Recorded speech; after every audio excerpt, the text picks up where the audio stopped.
Alright, so we're going to start off with the Lotus Petal. We're going to grab out a flask, grab the female end first, stick it in here,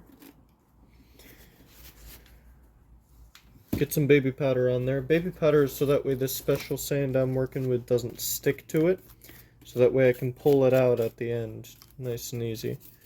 Just get it brushed on there, nothing too intricate. And then now you just throw some sand on there. This is mixed between sand and clay, bonded by oil. And it makes it to where it'll hold the shape and endure the high heat. And I can also still pop out the model. Alright, so you're just going to pack this down. Alright. And then scrape off the excess so that way it'll sit flat once I'm done.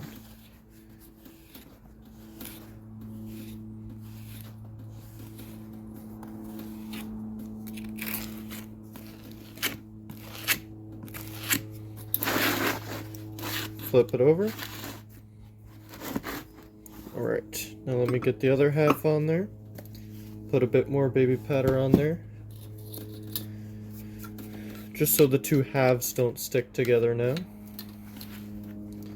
Throw in some more sand.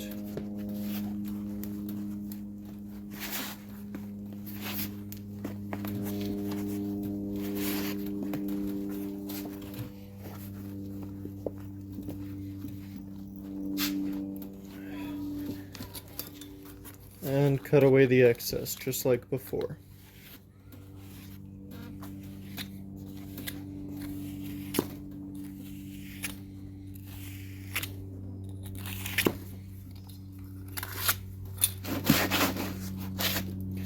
Alright, open it up. Alright, we've got our two halves. I'm going to take the one with the model, set it aside for now, because we're about to cut some gates. This is to where I can pour the metal in and let the air escape out. Alright, grab a couple more skewers.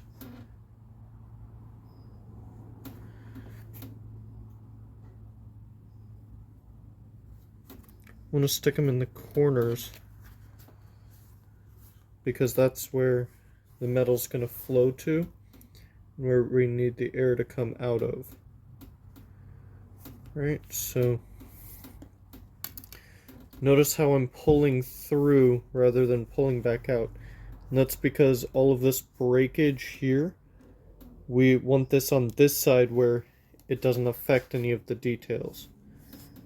So you always pull it through. You never pull it back out. Alright. See that? If we got that on the actual model, it would not look as pretty. Alright. Go ahead and clear out our tube. Right. Now the reason we cut the gates first is because we're actually going to put it back on the model so that way it pushes the sand back flat. Alright, now we're just going to take it off once again, and we're going to blow on these holes, but we need to make sure that we don't get any spit in there. Alright.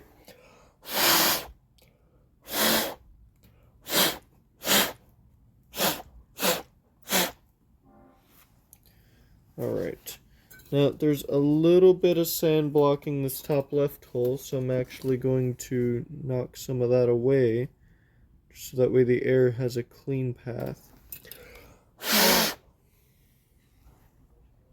Yeah, not quite cutting it. I'll just go ahead and throw the skewer back in.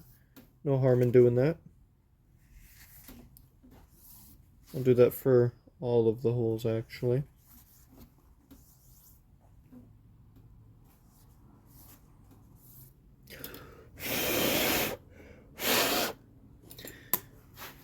Alright, now since I'm not actually pushing the sand out of the way, I'm not worried about putting the two halves back together for this one. I've got a nice pouring funnel here, so that way the metal can flow in. So I should be done with this half. Now we get to do the fun part of releasing the model. And this is what makes or breaks it. Right? So, going to tap on it a bunch in the corners.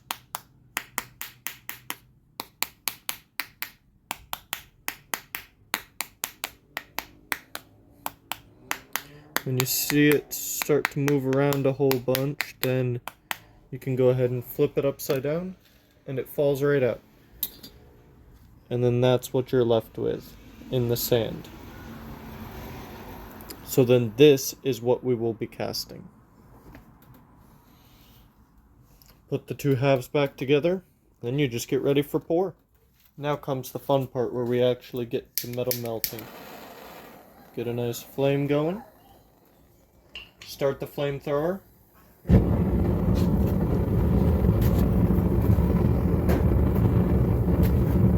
I'm going to go ahead and throw the lid on, and we're going to let it cook for 14 minutes. Afterwards, I should come back to some pretty molten metal. Throw that on. Good to go. Alright.